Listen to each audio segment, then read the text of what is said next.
우리 하나님 말씀 함께 봅니다. 신명기 5장 16절 한 절입니다. 신명기 5장 16절. 우리 한 절 말씀 앞에도 말씀이 있습니다. 우리 16절 한 절. 말씀 찾으신 줄 알고 우리 16절 한 절 다 함께 봅니다. 너는 내 하나님 여호와께서 명령한 대로 내 부모를 공경하라. 그리하면 내 하나님 여호와가 내게 준 땅에서 내 생명이 길고 복을 누리리라. 아멘. 이 시간에 우리 임마누엘 찬양대 통해서 하나님께 영광 돌리겠습니다.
아멘. 기도합니다. 하나님 아버지 감사합니다. 우리를 사랑하여 주시고 또 우리 가정에 우리 귀한 부모님들 허락해 주시니 감사 찬송을 올립니다. 주 안에서 하나 되게 하여 주시고 특별히 하나님의 말씀 앞에 저희들 세워졌사오니 하나님의 말씀으로 위로받게 하여 주시고 하나님 말씀 따라 순종하여 하늘 복을 받아 누리는 귀한 믿음의 성도들 되게 하여 주시옵소서. 예수님의 이름으로 기도하옵나이다. 아멘. 우리 오늘은 신명기 5장 말씀을 가지고 하늘 복을 받아 누리는 비결이라는 제목으로 주님 주신 은혜의 말씀 나누고자 합니다. 5월을 가정의 달이라 말합니다. 달력을 살펴보니까 5월 달에 무슨 날이 참 많이 있습니다. 근로자의 날, 어린이날, 어버이날, 스승의 날, 성년의 날, 입양의 날, 가정 위탁의 날, 이런저런 날이 23개나 됩니다. 근데 그 가운데 가정에 관한 날이 9개나 됩니다. 그래서 5월 달을 무슨 달? 가정의 달이라 말하는 것 같습니다. 오늘 우리 교회도 주일학교 또 어린이 주일과 또 어버이 주일 겸하여 드리고 있습니다. 일제 강점기에 이응렬이라는 청년 하나가 있었습니다. 음악을 공부하고 싶었습니다. 그래서 일본으로 떠나게 됩니다. 그런데 공부하다 보니까 피아노가 너무나도 절실한 것입니다.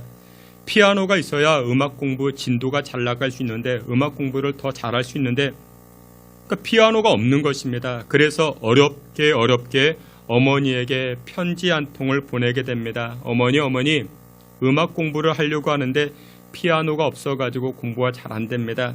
염치 없지만 피아노 한 대 사주셨으면 참 좋겠습니다. 어머니께서는 혼자 살면서 아들 뒷바라지를 하는데 피아노 살 만한 돈이 어디 있겠습니까? 그런데 아들의 편지를 받고 어머니가 그날부터 산에 오르기 시작합니다. 매일매일 산에 올라서 무엇을 모았는가? 솔방울을 모으는 것입니다. 수십만 개, 수백만 개 모아가지고 장에 내다 파는 것입니다. 며칠 몇 날을 그렇게 합니다.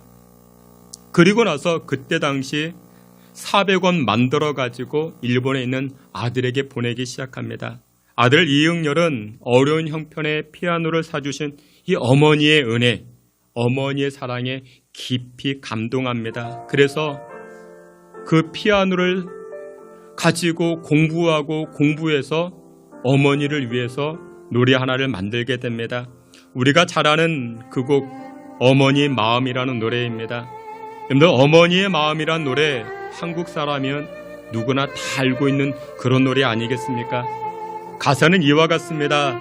나실제 괴로움 다 잊으시고 기르실 때 밤낮으로 애쓰는 마음, 진자리 마른 자리 갈아 누시며 손발이 다닳도록 고생하시네.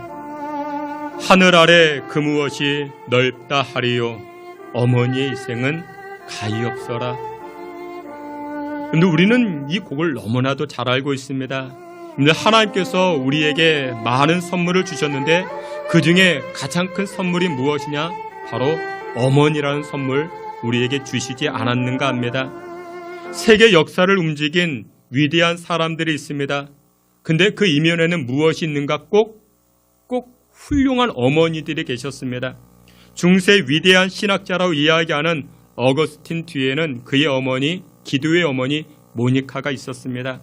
감리교를 만든 요한 웨슬리 뒤에는 믿음의 어머니 수잔나가 있었습니다. 노예 해방에 앞장섰던 미국의 16대 대통령 링컨, 이 링컨의 배후에도 누가 있었는가? 그의 어머니, 신앙의 어머니가 있었습니다. 여러분들, 이처럼 훌륭한 사람들, 훌륭한 믿음의 사람들 뒤편에는 믿음의 기도가 있었고 믿음의 어머니가 있었다라는 것입니다. 구약시대의 마지막 사사였던 이 사무엘에게도 누가 있었습니까? 기도의 어머니 한나가 있었습니다.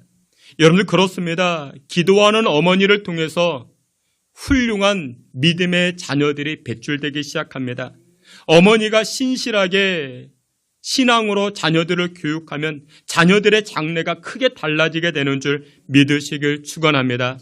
미국에서는 5월 둘째 주일을 마더스데이, 어머니 날로 이야기합니다. 그리고 6월 셋째 주일을 파더스데이, 아버지 날로 이야기를 합니다. 여러분들, 물론 우리 인생에서 아버지도 참 중요합니다. 아버지의 사랑, 아버지의 그 헌신. 그런데 여러분들, 어머니의 영향력, 그 어머니의 영향력도 빼놓을 수가 없는 것입니다. 여러분들은 어머니 하면 무슨 생각이 먼저 떠오르십니까? 청년들에게 물어봤다 합니다. 사람마다 다 다르게 이야기합니다. 바다와 같은 어머니, 오래 참고 또 참아주시는 어머니, 또 이렇게 표현합니다. 거칠지만 부드러운 손길. 온갖 고생 끝에 손끝은 거칩니다. 그러나 자녀들을 대하는 그 손끝은 부드럽기 한이 없다라는 것입니다. 체구는 작으시지만 무엇은 넓습니까? 마음은 넓습니다. 그 넓은 마음을 가지고, 따뜻한 마음을 가지고 자녀들을 대하여 주시는 어머니, 그치지 아니하는 기도소리. 여러분들, 우리 모두는 이 어머니에 대한 소중한 추억을 다 가지고 있지 않습니까? 여러분들 어렸을 때 그런 추억 있으십니까? 어렸을 때 밖에서 한참 뛰어놀다가 새까매져서 집으로 돌아왔습니다. 어머니가 얼굴을 씻겨줍니다. 코를 붙잡고 풀으라고, 흥하라고. 그래서 우리가 다 흥하지 않았습니까? 그래야 흥하는 것입니다. 또 새까만 발을 씻겨줄 때 우리가 간지러워서 이리저리 발을 빼면 어머니는 또 어떻게 합니까? 아프지 아니할 정도로 종아리를 때려주시면서 그래도 발을 씻겨주시는 그 어머니의 손길을 우리가 다 기억하지 않습니까? 누가 집안에서 아프면 제일 놀라하시는 분이 어머니이십니다. 다른 사람이 아프면 야, 그러니 약은 챙겨 먹었느냐? 야, 옷 잘 입고 다니라 그랬지? 그런 말 한마디로 끝나는데 어머니는 어떻게 합니까? 아프면 옆으로 오십니다. 어쩜 좋으냐? 이리 와봐. 내가 만져줄게, 안아줄게. 같이 놀라하시고 같이 아파하시는 모습이 바로 우리의 어머니들의 모습이 아니었는가 합니다. 자식들이 아무리 삐뚤어져도 아무리 잘못해도 포기하지 아니하시고 기다려주시고 또 기다려주시는 우리의 어머니. 그와 같은 어머니 주신 하나님에게 감사하시고 또 여러분들도 그와 같은 믿음의 어머니의 역할을 잘 감당하며 살아가시기를 주님의 이름으로 축원합니다. 성경 말씀, 이 성경, 이 율법을 요약한 것이 바로 십계명이라 말할 수 있습니다. 1계명부터 10개까지 10개로 구성되어져 있습니다. 그런데 그것을 반으로 나눠보면 1계명부터 4계명까지가 있고 5계명부터가 6계명까지 두 번째 계명으로 나눠볼 수 있습니다. 그런데 1계명에 뭐라고 이야기하는가? 이렇게 말합니다. 너는 나 외에 다른 신을 내게 두지 말라 이야기를 합니다. 1계명부터 4계명까지는 사람과 하나님과의 관계를 이야기합니다. 대신관계 그렇게 이야기를 합니다. 그리고 5계명부터 10계명까지는 대인관계, 사람과 사람과의 관계를 이야기합니다. 살인하지 말아라, 남의 것 빼앗아 오지 말아라. 사람과 사람과의 관계를 이야기를 합니다. 대인관계 그렇게 말합니다. 근데 이 대인관계 첫 번째 시작할 때 무엇을 이야기하는가? 부모님에 관하여 이야기를 합니다. 하나님 말씀합니다. 내 부모를 공경하라 말씀하고 있습니다. 하나님께서는 인간관계에 관해서 가장 중요하게 먼저 말씀하는 것이 무엇이냐? 부모를 공경하라 이야기를 합니다. 부모를 공경하지 않는 자, 부모를 섬기지 않는 자, 기본이 안 되었다라는 것입니다.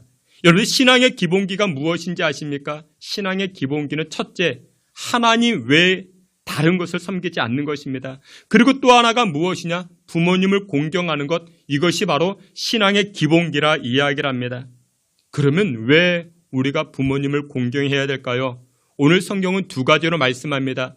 왜 우리가 부모님을 공경하고 효도를 다해야 되겠는가? 첫 번째, 하나님은 부모 공경함으로 말미암아 순종을 배우길 원하신다라는 것입니다.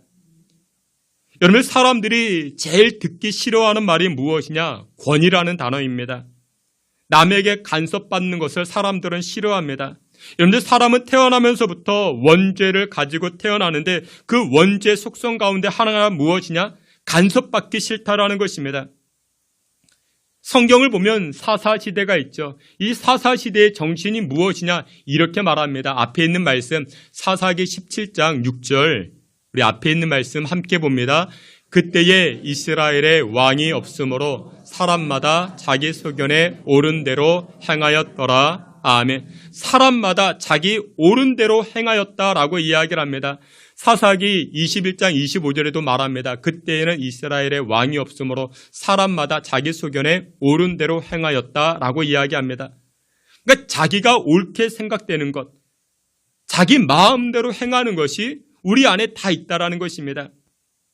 돌이 지난 아기가 있습니다. 이제 막 걸음을 걷습니다. 그래서 엄마가 손을 붙잡고 외출하려고 합니다. 그러면 신발을 신고 옷을 입어야 되지 않겠습니까? 옷을 입고 신발 신고. 그런데 이 돌 지난 아이가 엄마한테 뭐라고 합니까? 나 엄마 이 옷 안 입어. 엄마가 입혀주려고 하는 옷을 안 입으려고 합니다. 자기 마음에 드는 옷을 입으려고 합니다. 신발도 엄마가 이 신발을 신기려고 하는데 엄마 나 그거 안 신어. 돌 지난 아이가 무엇 하려고 합니까? 자기 마음대로 입고 신으려고 합니다. 여러분들, 우리 마음 가운데, 우리 삶 가운데 이 마음이 다 있다라는 것입니다. 자기 마음대로 하고자 하는 마음이 있다라는 것입니다. 그런데 하나님께서는 이 십계명을 통해서 부모 공경을 말씀하시면서 이 부모 공경을 통해서 무엇을 배우길 원하시는가? 순종을 배우기를 원하신다라는 것입니다. 우리는 이 세상을 살아가면서 수많은 권위를 만나게 됩니다. 우리 주변에 많은 권위가 있죠. 선생님이라는 권위가 있고 직장 선배라는 권위가 있습니다. 형제 간에도 권위가 있습니다. 수많은 권위가 있는데 그 가운데 제일 먼저 만나는 권위가 무엇이다? 부모님이라는 권위라는 것입니다. 어머님, 아버님. 그 안에서 우리가 무엇하기를 하나님 원하시는가? 순종하기를 원한다라는 것입니다. 순종이 무엇보다 낫다 성경은 말씀합니까? 제사보다 낫다 말씀합니다. 왜냐? 순종해야 하나님께서 복을 주신다라는 것입니다. 하나님은 저와 여러분들에게 복을 주고자 하는데 누구에게 복을 주십니까? 순종하는 자에게 복을 주길 원한다라는 것입니다. 근데 우리는 뭐가 안 돼요? 순종이 잘 안 됩니다. 왜요? 우리 안에 다 원죄가 있기 때문에. 원죄가 무엇이라고요? 원죄 가운데 한 가지가 내 마음대로 하고 싶은 마음이 우리 안에 있기 때문에. 그런데 하나님은 말씀합니다. 아니야. 권위 아래 순종을 배워야 돼. 순종을 통해서 하나님은 복을 주시길 원하기 때문이네. 그렇다라는 것입니다. 여러분들 말 한마디가 있습니다. 굉장히 빠르고 또한 힘도 세고 젊습니다. 야생마입니다. 근데 여러분들 이와 같은 야생마, 이 말 한마디가 삼국지에 나오는 적토마와 같이 훌륭한 말이 되기 위해서는 무엇이 필요합니까? 순종이 필요한 것입니다. 말 주인 앞에 이 말이 순종해야 여러분들 훌륭한 말로 쓰임받을 수 있는 것 아니겠습니까? 아무리 이 야생마가 젊고 빠르고 힘이 세다 할지라도 말을 안 듣습니다. 주인의 말을 안 듣습니다. 그러면 훌륭한 말이 될 수가 없는 것이죠. 그래서 여러분들 우리 인생 가운데도 얼마나 빨리 달리냐, 얼마나 젊으냐, 얼마나 잘생겼느냐, 얼마나 능력이 많으냐, 이게 중요한 게 아닙니다. 먼저 무엇이 중요합니까? 순종이 중요하다라는 것입니다. 하나님은 순종을 통해서 복 주시기를 원한다라는 것입니다. 우리 인생에도 마찬가지입니다. 하나님은 혈통 좋은 사람을 찾지 않습니다. 하나님은 배경 좋은 사람을 찾지 않습니다. 실력 좋은 사람 찾지 않습니다. 하나님은 누구 찾습니까? 순종하는 사람을 찾는다 말씀하십니다. 사랑하시는 귀한 성도 여러분들, 여러분들의 자녀들이 훌륭하게 자라나기를 원하십니까? 그러면 권위 아래에 순종을 가르쳐 주셔야 됩니다. 순종을 배울 줄 아는, 순종할 줄 아는 자로 우리가 가르쳐야 될 것입니다. 바울을 보세요. 이 바울이 되기 전에 사울이었습니다. 사울의 배경을 보게 되면 그의 배경은 가말리알 문화에서 수학한 자입니다. 오늘날로 이야기하면 하버드대에서 공부한 사람입니다. 배경 좋지 않습니까? 그리고 그는 유대인 중에 유대인이라 말합니다.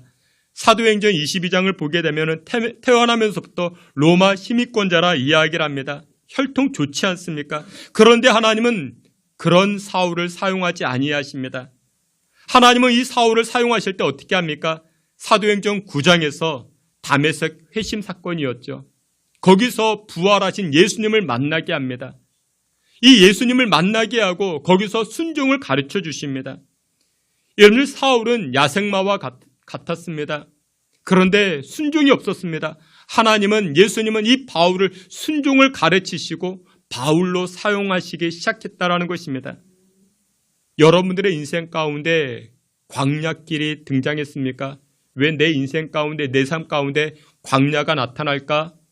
여러분들, 내 삶 가운데 광야가 드러난 이유가 무엇인지 아십니까? 건강이라는 광야, 물질이라는 광야, 재정이라는 광야. 근데 건강하기도 한데, 재정도 넉넉한데 이제는 누가 속을 썩혀요? 자녀가 속을 썩힙니다. 자녀라는 광야. 왜 내 인생 가운데 이런 광야가 주어질까요? 그것은 간단합니다. 하나님께서 내 안에 있는 고집 꺾겠다라는 것입니다. 하나님은 우리가 순종하기를 원한다라는 것입니다. 자기가 하고자 하는 그 고집을 꺾으시고 하나님은 순종을 배우시기를 원한다라는 것입니다. 근데 그 순종이 무엇을 통해서 얻을 수 있냐? 바로 광야를 통과해야만이 순종하게 됩니다.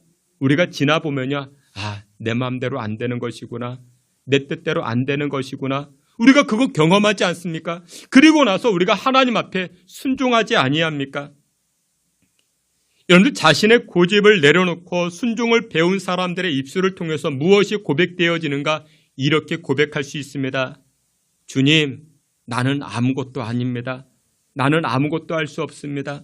오직 하나님만의 답이 있습니다. 그러면서 우리가 순종을 배워 나아가는 것입니다. 요나 선지자가 그런 고백을 하지 않았습니까? 하나님 말씀에 자기 마음대로 행동을 합니다. 하나님께서 가라고 하는 곳으로 가지 아니하시고 가지 않고 자기가 가고 싶은 곳 갑니다. 자기 마음대로 행동합니다. 그러자 이 요나가 물고기 뱃속으로 들어갑니다. 그곳에서 이 요나가 무엇을 배웁니까? 순종을 배우지 않습니까? 여러분들 그렇습니다. 요나에게도 고통이 있었죠. 아픔이 있었죠. 그 아픔과 고통을 통해서 이 요나가 순종을 배우기 시작합니다. 여러분들 그렇습니다. 하나님은 우리의 뻣뻣함, 우리의 고집, 우리의 딱딱함, 내 안에 있는 내 마음대로 하고 싶은 마음, 하나님 그건 내려놓기를 원하십니다. 무엇을 통해서요? 부모님이라는 권위 아래 순종을 통해서 하나님은 우리가 그 순종을 배우길 원하신다라는 것입니다. 오늘 본문을 보게 되면은 부모님을 공경하라 말씀합니다. 이 말씀은 나보다 더 강력한 권위가 있다라는 것을 우리에게 일깨워주는 그와 같은 말씀이 됩니다.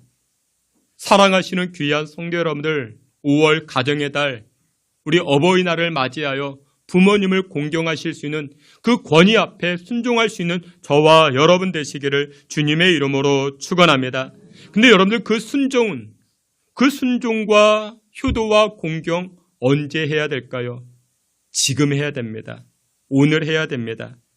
여러분들 그런 말이 있습니다. 여러분들 그런 말 아십니까?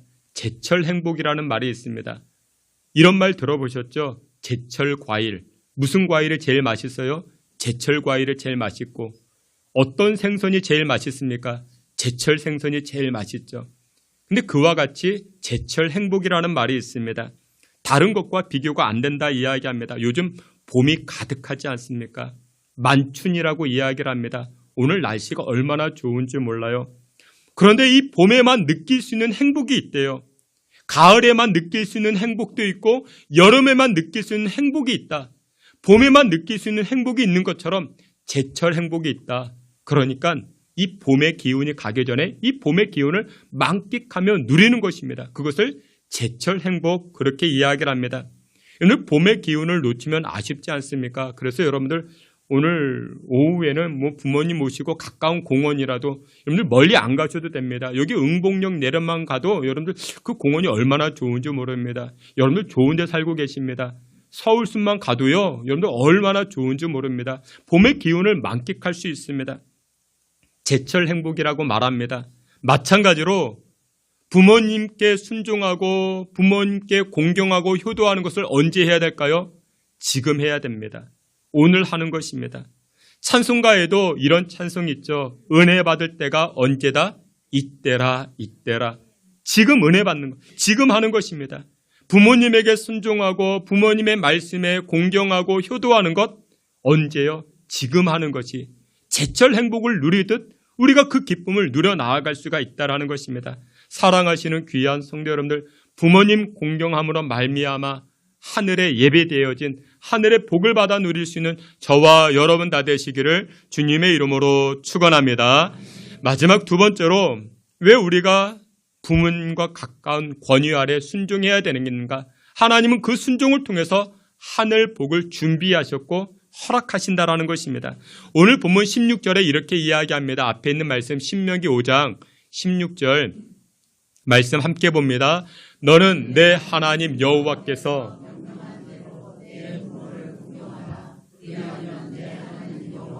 내게 준 땅에서 내 생명이 길고 복을 누리리라. 아멘. 10계명 말씀을 보게 되면 하나님 약속을 주신 계명이 있습니다. 축복의 약속을 주신 계명이 있는데 신명기 5장 10절을 보게 되면 이런 말씀이 있습니다. 우상에 관하여 말씀하시는데 천대까지 내가 복을 주겠다 약속하신 말씀이 있습니다. 나 외에 다른 신을 섬기지 아니하면 내가 천대까지 복을 주겠다. 여러분들 어마어마하지 않습니까? 여러분들 복이 어디 있어요? 복이 하나님에게 있는 것입니다. 천대까지 우리 자녀들이 복받아 살아가시기를 주의 이름으로 축원합니다. 그리고 또 하나 약속을 한 것이 있습니다. 약속을 하셨어요. 하나님이 약속을 하셨어요. 무슨 약속이요? 복을 주겠다 약속했는데 부모를 공경하면 복을 주시겠다 약속하셨습니다. 이게 5장 16절에 보니 너는 내 하나님 여호와께서 명령한 대로 내 부모를 공경하라. 그리하면 내 하나님 여호와가 내게 준 땅에서 내 생명이 길고 복을 누리리라 말씀합니다. 하나님이 약속하셨습니다. 부모 공경하면요 복을 허락해 주신대요. 하나님께서 약속하셨습니다. 타이틀을 거셨습니다. 내가 이렇게 약속했는데 그래도 안 할래? 그렇게 말씀하십니다. 그런데 하나님이요 얼마나 섬세한지 모르십니다. 얼마나 정확한지 모르십니다. 여러분들 생각해 보세요. 자녀들이 부모님 공경하기 위해서는 여러 가지 조건이 필요하지 않습니까? 자녀들이 부모님을 공경하기 위해서는 첫째, 무슨 조건이 필요합니까? 자녀가 부모님보다 더 오래 살아야 됩니다. 그렇지 않습니까? 그래야 공경할 수가 있는 거죠. 공경이 되겠죠. 그래서 하나님은 여기 16절에 이렇게 이야기합니다. 부모를 공경하면요, 그리하면 여호와가 내게 준 땅에서 너의 생명이 길리라, 장수하리라 말씀합니다. 여러분들 오래 살기 원하십니까? 그러면 부모 공경하시면 됩니다. 부모님에게 효도를 다하면 하나님께서 우리의 건강 책임져 주시고 우리의 생명을 책임져 주시는 줄 믿으시길 축원합니다. 그리고 마지막 두 번째, 여러분들 부모님을 공경하기 위해서는 또 어떤 조건이 필요합니까? 부모님을 공경하기 위해서는 또 뭐가 필요해요? 돈이 필요하죠. 그렇죠. 돈이 왜 아닌 척하고 계십니까? 돈 필요하죠. 식사도 사드리고 선물도 해드리고 여행도 보내드리고 그러기 위해서는 여러분들 돈이 필요하죠. 그런데 여러분들 우리가 부모님을 공경할 때 하나님 복을 주시는데 무슨 복까지 주신대요? 물질의 복까지 주신대요. 여기 말씀에 여호와가 내게 준 땅에서 내 생명이 길고 복을 누리리라 말씀합니다. 여러분들 5월 가정의 달이 되면은 우리 부모님들이 자녀들에게 보내고 싶은 카톡이 있대요. 보내고 싶은 카톡, 부모님이 자녀들에게 보내고 싶은 카톡, 이런 것이라 합니다. 애비야, 꽃으로 툭 칠 생각 마라. 여러분들 우리 부모님은 꽃도 좋아하십니다. 꽃도 좋아하지만 또 뭐도 좋아하세요? 용돈도 좋아하십니다. 용돈도 좋아하세요. 여러분들 부모님을 공경하고 부모님께 효도를 다하기 위해서는 또 뭐도 필요해요? 물질도 필요하시죠. 하나님 그거 아실까요? 모르실까요? 아십니다. 그래서 우리 나의 부모님을 공경하고 효도할 때 하나님께서 우리의 사업장 문 열어주시고 인생의 문도 열어주시는 줄 믿으시길 축원합니다. 말씀의 결론을 맺도록 하겠습니다. 하나님은 저와 여러분들에게 복을 약속하셨습니다. 근데 우리 삶 가운데 가장 큰 복을 받아 누리는 비결이 어디에 있는가? 바로 부모님을 공경하는 것, 부모님께 효도를 다하는 것, 여기에 나타나기 시작합니다.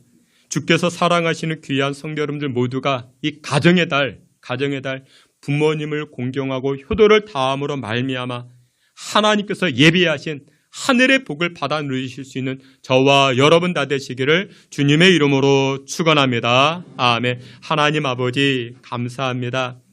복의 말씀을 약속하여 주셨고 부모님께 공경하고 효도 다하는 주의 백성들이 하나님 쌓으시고 예비하신 준비하신 하늘 복을 받아 누릴 수 있게 주님 축복하여 주시옵소서. 예수님의 이름으로 기도하옵나이다. 아멘.